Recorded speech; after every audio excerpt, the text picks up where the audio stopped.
This October, Blue Apron is celebrating its 5th anniversary by bringing back its top 20 recipes from throughout the past 5 years, as picked by you, the Blue Apron community. Your favorite Blue Apron recipes are back on the menu for a limited time only. Blue Apron is all about giving people fresh recipes to explore as they learn to cook new dish after new dish, which is why they don't repeat recipes within one calendar year. This is what makes this limited time offer so exciting. Try out Blue Apron's all-time customer favorites by going to blueapron.com/Mike and Mike. Blue Apron delivers seasonal recipes along with pre-portioned ingredients to make delicious home-cooked meals. Blue Apron's freshness guarantee promises that every ingredient in your delivery arrives ready to cook, or they'll make it right. Check out this week's menu and get $30 off your first meal with free shipping by going to blueapron.com/Mike and Mike.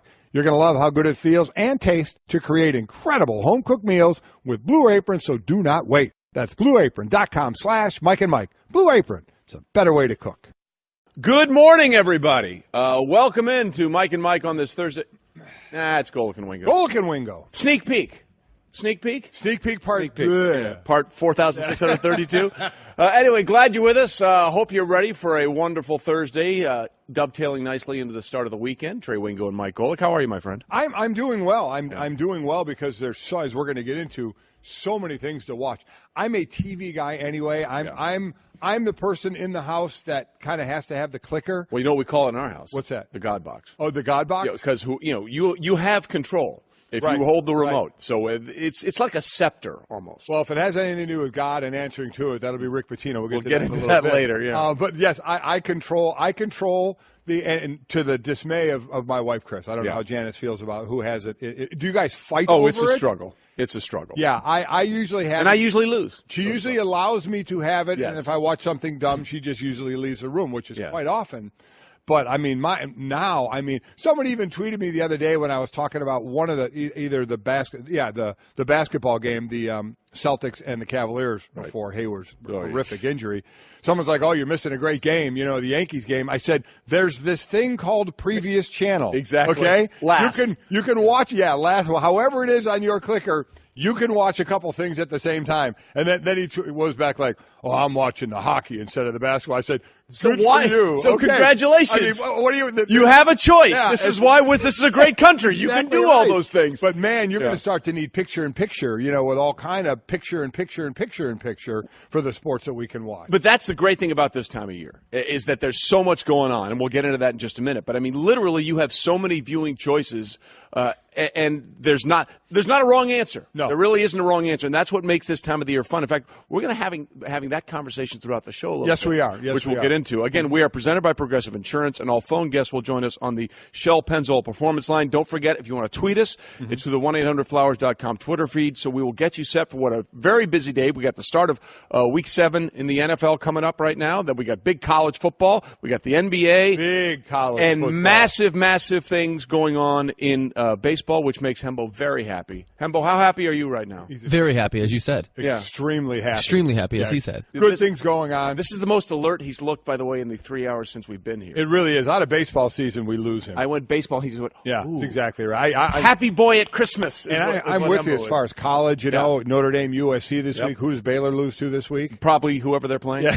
It's been a rough season, but I still believe in Matt Rule. I want you to know that. I believe in He's been there a few months. That's exactly right. Seriously? What are we talking, buyouts already? Listen, the first few months are always the most difficult. Holy smokes. So I still believe big time in Matt Rule. Relationship, yeah. Come on. We're in it for the long haul. I like him too. We're in it for the long haul. I digress. Kind of like Kyle Shanahan in San Francisco. We're in it for the long haul. It's not about this year. They got 6-year deals. It's not about this year. All right, so we got a lot to get to, so let's get to it. Off the top. And we'll start with Hembo's favorite thing, baseball. The Cubs avoid elimination by beating the Dodgers and now trail 3-1 in the NLCS. Here's an amazing thing. Since the start of last postseason, when that whole 108-year thing ended, Chicago is 5-0 in elimination games, with 4 of those wins coming by a single run. The loss was the Dodgers' first this postseason. They're 6-1. And how about Javi Baez? He was 0 for 20 in the postseason. 0 for 400. Before this, 2 home runs, not 1. But 2, and boy, they needed them both to pull out to get this win and get back in the series. I don't think they're going to win the series, but they're not going to get swept. Contreras hit a home run that measured 491 feet in this one. So now it's Quintana against Kershaw.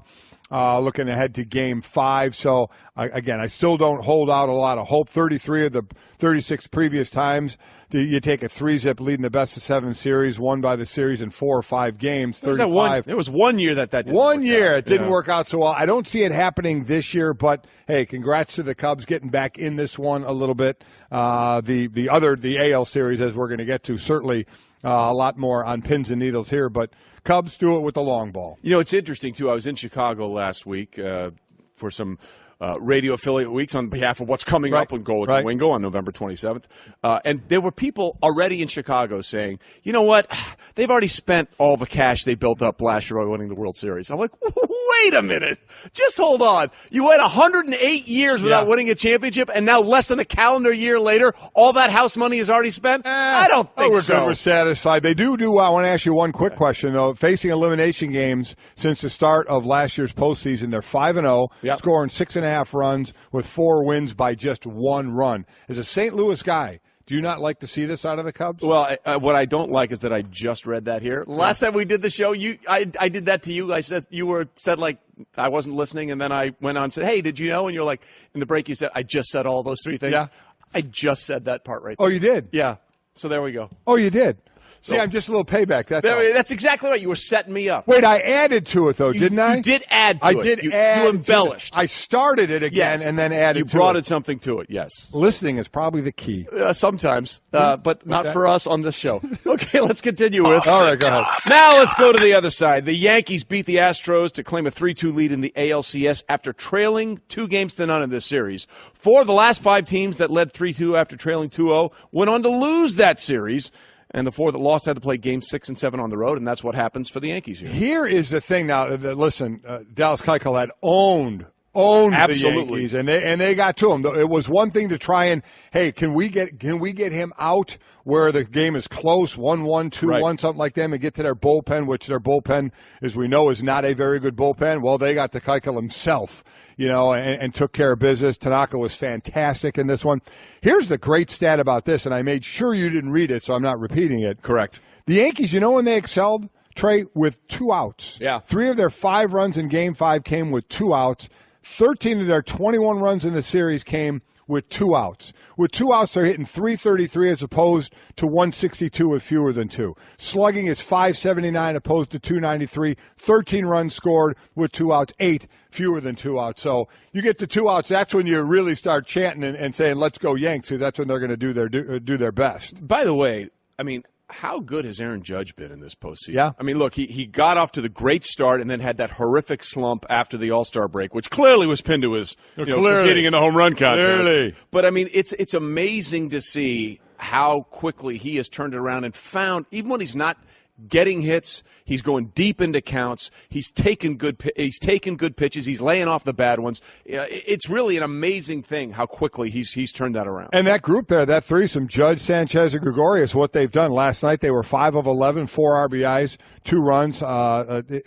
Sanchez had the home run. Judge had the doubles. So he's figured it out well, but those guys are with him as well. That threesome there, it's a nice threesome. Well, as threesomes go. I'm going to let you handle that one. Okay. It is amazing, though. This was never supposed to be. This Yankees team was never thought of. We'll be 1 win away from the World Series in 2017. This was the future, these young guys and the way they're playing right now. But kudos to them. 1 game away from the World Series. Yeah, the over-under for them, I think, was, 83.5 wins? 83.5, they went 91, yeah. Unbelievable. So great job by them as we continue. Off the top. All right, on Thursday, which is tonight, Carmelo Anthony and the Thunder will face his former team, the Knicks, at 8 Eastern. Now, Carmelo averages 29.9. I'm going to say 30 against the Knicks in his career, which is not only his highest against any opponent, but also the 3rd highest in NBA history behind Wilt and MJ, minimum 15 games being the qualifier. Yeah, Wilt just under 34 points and MJ just over 31.5 points. Here's an interesting one that may now listen, Russell Westbrook is a ball to watch. Yep. There is no doubt about it. But there's 3 players now. And he share the ball with the issue. Well, here's this. How about this? Westbrook, Paul George, and Anthony all rank him on the top 10 in isolation scoring. Mm-hmm. Yeah. When one gets a ball, the other ain't four getting it. just kind of hang out and watch. It's like it goes into the black hole. That's It's exactly not right. back. They don't have one of those. They don't have two. They got three in the top 10 of top isolation players. You know, and this whole interesting thing about what's going on in Oklahoma City and also in Houston and also in San Antonio. Look, I get it that the Warriors, even though they lost, they lost their first game last year as well. Exactly. How'd that work out? Yeah. That, they're probably the best team, but the West is so stacked. And the East, unfortunately, especially with the injury to Hayward. Can I say again why I just don't believe – now – all that said, there's going to be shifting again next year. I don't think Chris Paul is going to be in Houston as Paul George and Carmelo Anthony. They're going to still be at Oklahoma City. They're still going to be in the West.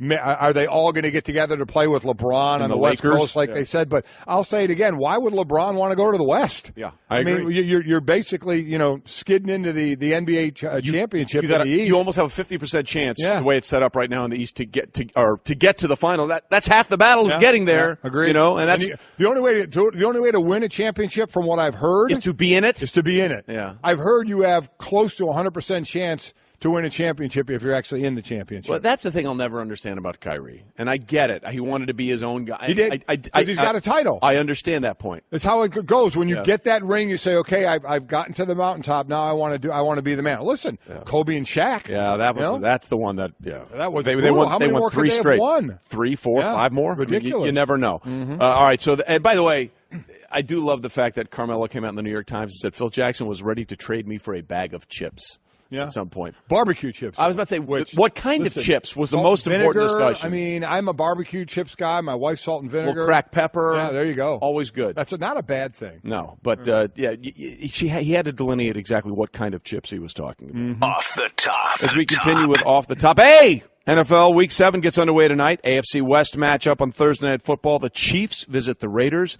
Kansas City has won 9 straight road games, tied for the longest streak in franchise history. Also won 12 straight division games, the longest active streak in the league as well. And how about what Kareem Hunt can do? Can you name this other player? You're the football guy here with the football shows.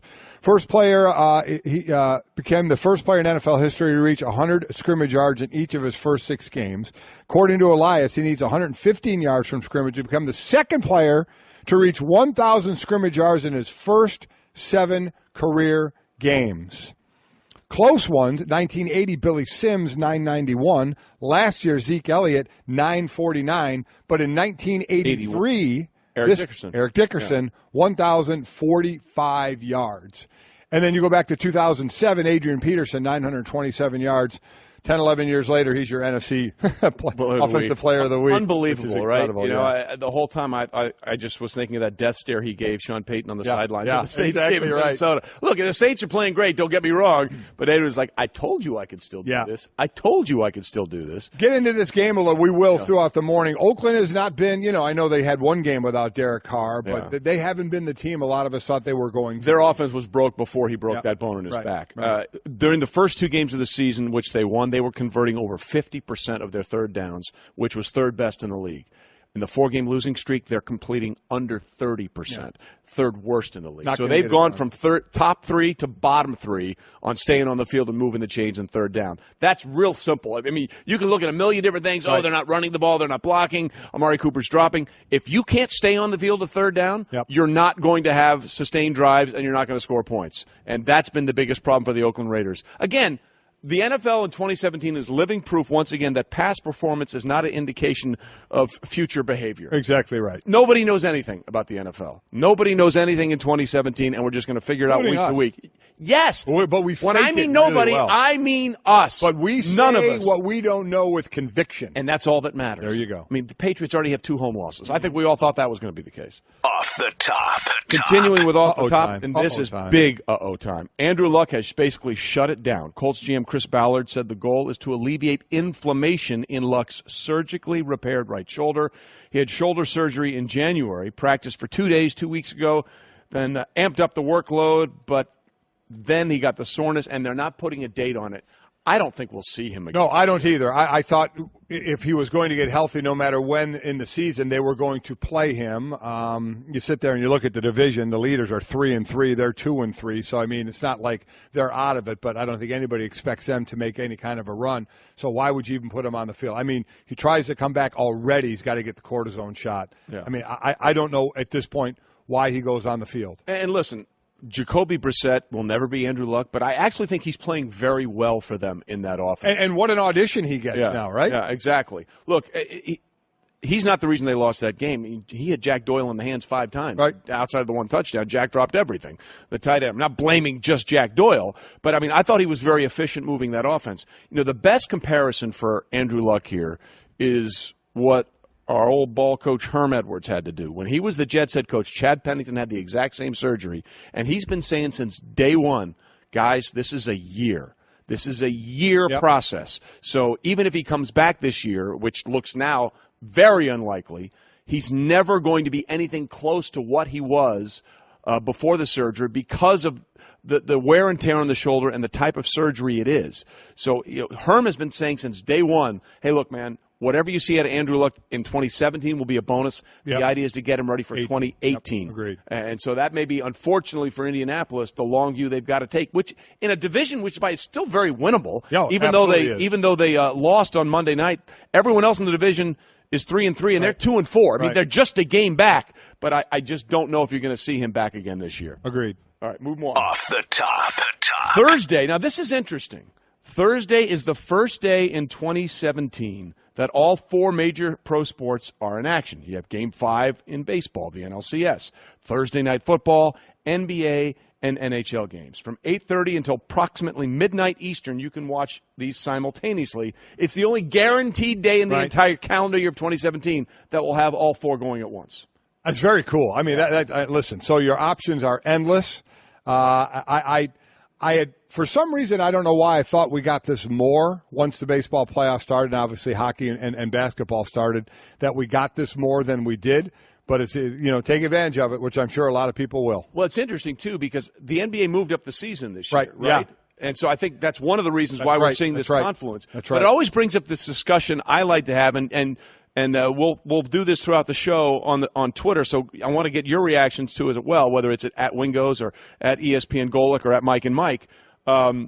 What is your favorite sports month of the year? Because a lot of people will say October for that very reason. You have the 4 major sports playing at the same time. You have playoffs in baseball. You have college football just really getting to where it's going very big. Getting close to that first ranking, right? Exactly. My personal favorite every year is April. And let me make the case. Let's make that off the top. Let's get into it. Hit that one more time there. Go ahead. That'll be off the top. And we're now off the top. Now we're off the top. Off the top. Right. So my favorite sports month of the year is April. And people say, well, wait a minute, there's no football in April. Yes, there is. There's the NFL draft. Right. I get it. It's not a game, but it's the only true reality television show there is. Dallas, by the way, get ready. We're coming. We're excited about that. Yes, we are. We'll be there for the draft in April 2018, but I will say Philly raised the bar. Philly, I thought Philly we was might amazing. Get another year out of Philly. It was fantastic there. But listen, this is a product you can barnstorm. Correct. Take it around the country. Absolutely. And that's what they're doing, and we see how successful it is. Well, when I sat down with Roger Goodell, and we'll get into his comments and about what's going forward there in the NFL in a minute. We sat down right before the draft in Philadelphia last year, and we looked out, and there were 100,000 people out there outside the art museum on the steps there. And he said, Trey, I think we've outgrown an indoor venue. And I said, Roger, I think you're 100% I would say correct. so, without a doubt. And what the city can turn it into for those days. I mean, with the NFL, you put the NFL experience there. It's great. So looking forward to that in Dallas. All right, so that's why I think, because here's April for me. April, you have the NFL draft.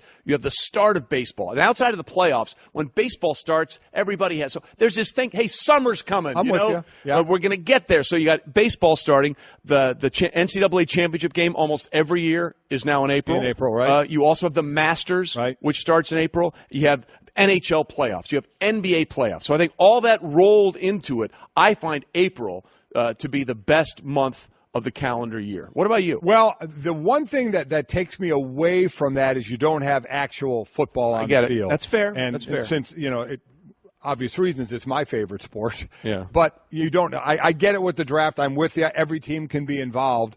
But as you mentioned, you do have two sports that are in the postseason, in hockey and in basketball. And by the way, there's nothing better than NHL playoffs. And it is the most grueling, most difficult, hardest sport to win a championship. Yeah, and the first thing you want is all the games in the postseason to go overtime. Correct. Because that is fantastic. Well, the old way used to be just put Steve Levy on that game. Yeah. Whatever NHL game Steve Yeah, Levy was yeah. calling, went to triple overtime, Exactly right. guaranteed. But having the NCAA tournament, the end of it, the championship game there. Now, to me, I like the first and second weekend of the NCAA tournament. That's fair. The best, because that's before I have to rip up my sheet Of integrity. But that's a great question. Yeah. October or April? And if there's another month, maybe you want to make a case for. I'm a fan of July because that's when I take a lot of vacation. Because I'm not working a lot in July. That's exactly right. Yes. So I am a Also fan true. of July. So as Trey said, at Mike and Mike, at ESPN Golic, at Wingo's. We want to keep that discussion going all morning. What's your favorite month? Because we're in one right now. It is a great month of sports. Rocktober. Okay, so get us on the 1-800-Flowers.com Twitter feed there, and make sure you tell us how you feel about it. Hey everyone, Mike Golic here. Support for the Mike and Mike podcast comes from our friends at Rocket Mortgage by Quicken Loans. Chances are you're confident when it comes to your work, your hobbies, your life. Rocket Mortgage gives you that same level of confidence when it comes to buying a home or refinancing your existing home loan. Rocket Mortgage is simple, allowing you to fully understand all the details and be confident you're getting the right mortgage for you. To get started, go to rocketmortgage.com/Mikes. Equal housing lender, licensed in all 50 states, NMLS, consumeraccess.org number 3030. Hey girl, have you done something new with your scales? Using new moisturizer? Nice. It really brings out the hazel in your eyes. Oh, hold on. Are you using whitening strips too? Your fangs look good, girl. Really good. A really charming snake charmer? Surprising. What's not surprising? How much you could save by switching to Geico. Wait, what? Have you been doing Pilates too? Geico. 15 minutes could save you 15% or more. All right, we continue on Mike and Mike, Trey Wingo and Mike Golic. Really, it's Golic and Wingo and Golic. As Mike Golic Jr. now joins us in studio, giving us the Straight Talk, brought to you by Straight Talk Wireless. Yeah. Best phones, best network, no contracts. Hey, by the way, for those watching on TV, I'm not sure, did you go to Notre Dame? Listen, I saw Booger McFarlane on here the other day filling in with Greeny wearing an LSU shirt front and center, and I had always thought there was some semblance, like outside of you, of professional decorum as far as the dress on the show, especially for someone in my opinion. But once I saw that, I was like, oh, okay, it's open season on that kind of stuff. So, Notre Dame plays SC this weekend. I'm going to lean into it a little bit. There you go. You might as well have just worn a green and gold, like a sandwich board. You know, I mean, we have those at home. Yeah, we've got those at home. I've got a suit jacket that's got "Play Like a Champion Today" written on the inside of it, so it's all there. We're covered on the inside of it. Yeah, it's important to have that on the inside. Yes, it is. We're covered. Okay, so we'll get to that in a little bit. Yeah. By the way, we started this off the top of the show, and keep them coming on the 1-800-Flowers.com Twitter feed. Best month, because today is the first day and the only day, I think, that is guaranteed in 2017 that all four professional sports will be played on the same day because of Game 5 of the NLCS.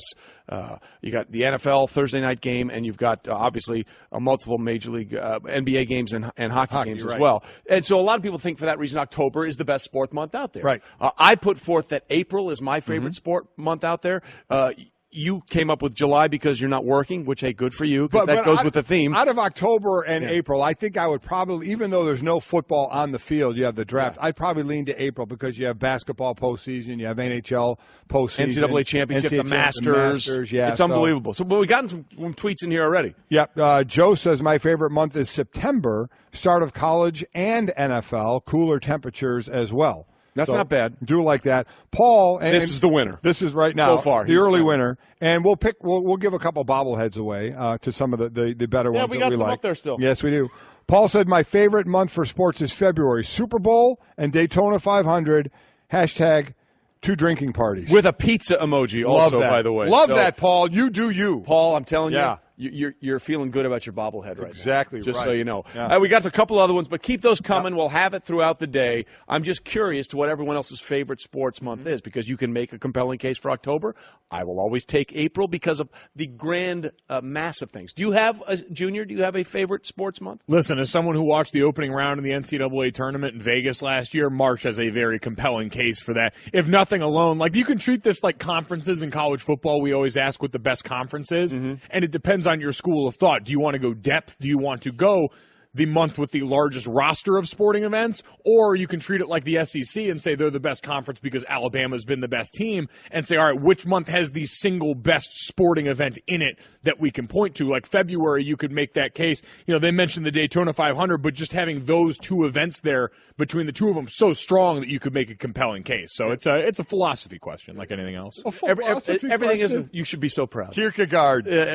Look at you. Oh, yeah. Hey, Kierkegaard, Dick Van Patten. Now, I'm going to tell you, if there was a list of words that I would think would not come up on the show today with you, Kierkegaard would have been like maybe at the top 5. We've had Kierkegaard month in the Golic House. It'd have been right underneath soap for him. I'm very well soap in general. Yeah. Is there something I need to know here? Whatever. Because there's a wafting coming over from your side of the set that I'm picking up right now. Yeah.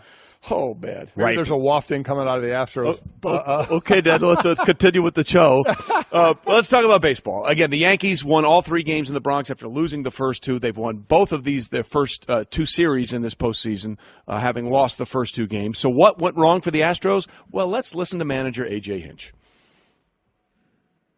Yeah, it was. It's rare because of how much offense we put up through the first 6 months of the season. So, and even in the division series, we've swung the bats very well. And to this day, I believe, we're 1 good game away from coming out of it. We're going to go home. We hit well. We get a day off tomorrow, which is probably the most important thing, and try to make some offensive adjustments. The playoffs. As we talked earlier today about advanced scouting and about trying to expose some weaknesses, and if they get you to crack a little bit outside your game plan, then they've got you. And we haven't stayed in our game plan quite well enough, obviously.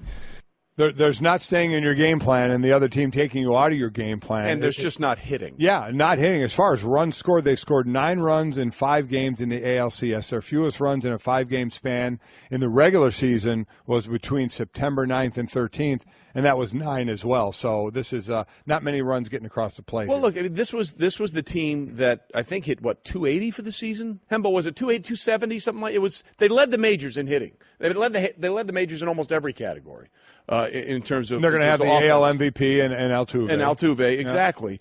And then they're just not hit. I think they're hitting 147 in this series. And this is why baseball, and specifically play-up, they hit 282 in the regular season. Right. And they're hitting 147 in this series. So basically the Yankees pitching has cut their hitting in half. I mean, that's why baseball is so much different, I think, than almost any other sport when it comes to the postseason, because how much the pitching matters. We talk about this in football. Defense wins championships. And we've seen that play out in Super Bowl 48 with the Broncos and the Seahawks, and the Seahawks just beat up that record-setting offense. And then we saw it in Super Bowl 50 with the Denver Broncos defense taking it to Carolina, who was the number 1 scoring team in football that year. But it's really amplified in baseball. I think, too, and to cross over into sports, it's the unexpected as well, Mike. I mean, the Yankees were expected to be like a year away. You go back to your guys' national championship year, the expectation at the beginning of the season, you guys weren't going undefeated. Everybody looked at that schedule and said, that's a tough schedule. You don't see you guys going undefeated and being the number 1 ranked team in the country. But somewhere along the way, you guys are winning. You guys buy into that. And the Yankees, somewhere along the way, you're like, hey, why not us? Why not now? It's a combination of confidence, ability, and kind of playing with nothing to lose. Like, that's what made what the Cubs did last year all the more impressive, because that team a couple of seasons before had gone on a deep enough run. They were called the heads of schedule then. Then the following season, you come in, you're the number 1 team in baseball. You're everyone's consensus pick to win the World Series, and then you do. Like, it's always difficult with the target on your back, and the Yankees haven't had to deal with that. After July last year, when they started selling off parts, we all went to that place. We said, all right, this is cool to see the Yankees have to rebuild like that, and now we're going to watch them probably play in the World Series this year. Yeah. Well, if they do that, though, they're going to have to do something that they haven't really done so far this postseason, which is play better on the road. I get it. They beat Cleveland in Cleveland, and they played the Brett Gardner at bat. It may be the signature at bat of this entire postseason, where he got those 2 extra runs in Game 5 for Chapman to play with. But they have been a completely different team on the road outside of that one game, as opposed to what they've done at Yankee Stadium. They're 6-0 at home this postseason. They've outscored their opponents 35-12. Outside of that Game 5, which I get it was a huge clutch game, they have been a completely different team on the road, and they look like a completely different team those first 2 games at Houston, when Altuve was manufacturing runs left and right, and they couldn't get the hits. They could not get those hits. Do we think they can go back down to Houston and get the hits that they've had at Yankee Stadium? We always talk about, from the other side, they have Verlander, but they had Keuchel last night. Keuchel gave up 4 earned runs. He gave up 5 earned runs total in 26 2/3 career postseason innings pitched. 5, gave up 4 last night. So they're going to have we want them to rely on their pitching so much that, well, wait a minute, this was a top offensive hitting team as well, that they've lost that. So give Tanaka, some credit as well.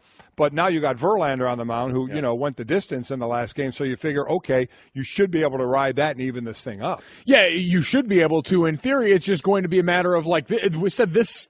As this series shifts back to Houston, it's like every sports cliche rolled into one for baseball right now. Like, are their bats going to cool off now that they've had the day in between these things? Are they going to be different team on the road than at home? The series hasn't started because neither home team has lost. Like, all of these things are wrapped up into one, and it's basically which one of these we're going to give the credit to on the back end of this. But it seems like the Yankees are kind of the microcosm, to your point, Trey, about how baseball is just a different postseason animal. It's crazy. I think you could lump hockey in there too, ride a hot goalie through the postseason. Yeah. But with baseball, especially now, we talk about like what a boom or bust, either home run or strikeout league it is. Like Aaron Judge is the little version of the Yankees offense in general. Well, technically, he's the big version. Yes, he is the little version he's of LeBron James out there swinging a baseball no little bat. version, yeah. It's amazing. Just look, and we'll get into a lot of this a little later, but it's amazing to see Aaron Judge standing next to some of his teammates. I mean, it's like when you see an NBA player and they're on an NBA court, nobody looks really big because everybody is kind of big, and then you see an NBA player talking to an actual human being, and it's like, my God. Or J.J. Barea. Even the small ones outside of J.J. Barea are just ridiculously huge, and that's what Aaron Judge looks like when he's standing next to some of his teammates. I said that and asked that of Chris Singleton yesterday when he was on. As former players, you play against people of different shapes and sizes all the time, no matter the sport. But every now and then, and you see a player that you're playing against or with that just exceeds everything, and so you even as a player get kind of wowed when normally you don't. If you're up in the professional ranks, you're usually not getting wowed too much by people, but you're wowed by the size, by the way he moves out in right field, and by just the power he has when he connects. First guy I saw that did that was Giancarlo Stanton. I met him. He was a former high school teammate of Dane Christ, who I went to college with, and we had the chance to meet him one summer when we were in school. And you stand next to that guy, and you go, he could walk off the bus for a football team and be the guy leading the charge and feel pretty comfortable. And then you see him next to Judge, and you go, okay, he could walk off the bus for whatever professional sports team he wants. Exactly. And be the baddest dude in the planet. And just so people understand about Aaron Judge, who had that, again, horrific, and he struck out a lot in the postseason. He did. Absolutely. But his last 3 hits in this series, a double off a cutter, a double off a slider, and a homer off a curve. So that's where you understand where he's making the adjustments.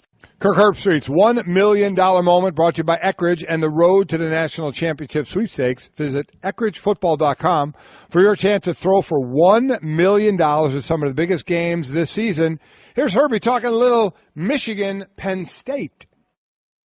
This is the $1 million moment brought to you by Eckridge. Penn State and Michigan. The whiteout at State College is as intimidating and a hostile environment as you'll see at any point during the college football season. Game day's going there this weekend. Saturday night ABC. The stakes are high.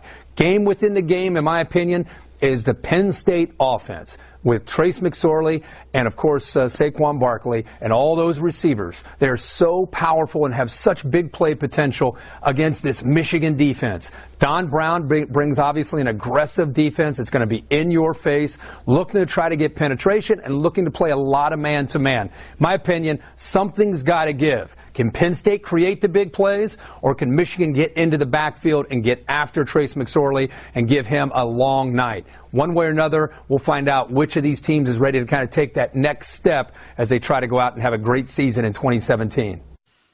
Well, this is a roll for Penn State. It is. Penn State undefeated. They got some, a tough road coming up next few weeks. This is started off with a big win at home. I played in Happy Valley. It's a tough place to play, but I think Penn State's a better team here. Well, go ahead. Sorry. No, I would agree. I'd be interested to see the record for quarterbacks with visible tattoos. Trace McSorley may work himself into the Heisman conversation off that awkward shoulder tattoo alone.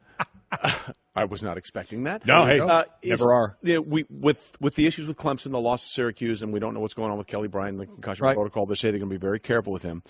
Is Penn State that team that may next be the one we're talking about? That hey, they could sneak in there and maybe there'd be no sneaking if they run with what they're going to do. Saquon? Listen, yeah, absolutely. You know, go undefeated. There's no sneaking. They'll be front and center. They won't get left out like last year. Yeah, it's interesting because I got to give James Franklin all the credit in the world because he was a golden god in Nashville. Okay? Right. Vanderbilt football was relevant because of James Franklin.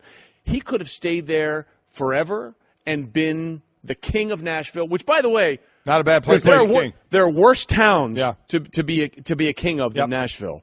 But he came over and took over at Penn State when it was at its lowest. nadir. I mean, it was at, and he has made them into this. So you got to give Franklin all the credit in the world. Completely agree. A good job by him.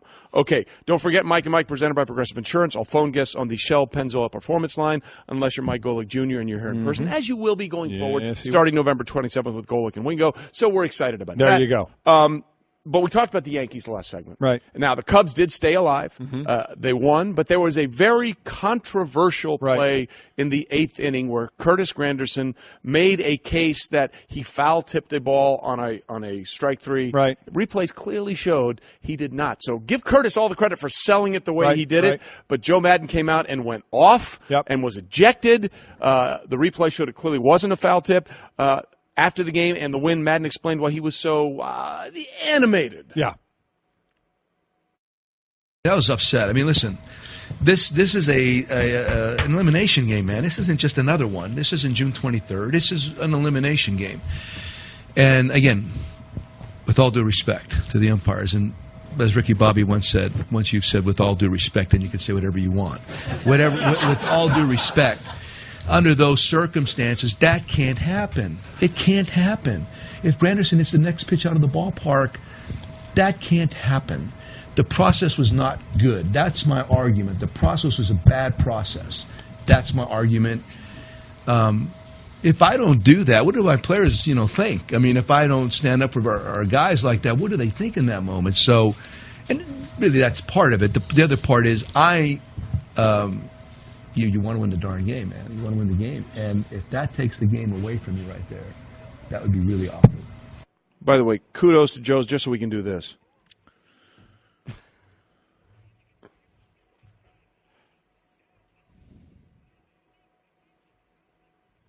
Just to get Ricky Bobby live in the show. Great job out of Joe. Anytime you can bring a Ricky Bobby quote into the situation. Lost his mind, got tossed, but the Cubs get the one run win. Javier Baez, 2 home runs in this game, 0 for 20. Well, we saw that coming, at that right? point. It's exactly right, but that's what they needed. Arrieta gets, he's won now 3 of his 4 postseason starts with the Cubs. Free agent at the end of the year, right, Hembo? Free agent at the end of the year. A lot of people treating last night like his swan song. A lot of people saying their goodbyes to Jake Arrieta, who had a Cy Young there, was part of the World Series run last year. Is just in general a guy that seemed to fit there in a lot of ways, and now may probably be out the door. Yep. And by the way, give it up for home plate umpire Jim Wolf. Yes. He admitted after the game, I kicked it, I got it dead wrong, I talked myself into the whole thing. And again, for those that you can't go to video replay for foul tips. That's not part of the replay, although they showed it on the score. They all got together. All they could do is get together and talk. Yeah. And Wolf admitted, he goes, I got it dead wrong. I got talked in. I said I shouldn't have made the decision that I did. So good for him. The question then becomes, every game is now an elimination game for the Cubs, starting with last night. Do they have 3 more of these in them? They're 5-0 in elimination games, with 4 of those wins coming by 1 run. And they got Clayton Kershaw. Yeah, I don't think so. I mean, they were down 3-0. I don't see that happen. We know what happened the one time, obviously, with the Red Sox and the Yankees, but I don't see it coming. I see, the win last year, the World Series last year, good run this year, but it's going to be the Dodgers. No Wade Davis either coming in tonight. They said he won't be available for them. That but you had to do it. You had to throw him. He had had to get it was an elimination game. You had to do whatever you had to do. Right. All right, coming up, former Louisville head coach Rick Pitino came out of the shadows and spoke to our Jay Billis. You'll hear some of that when we come back. Stay with us.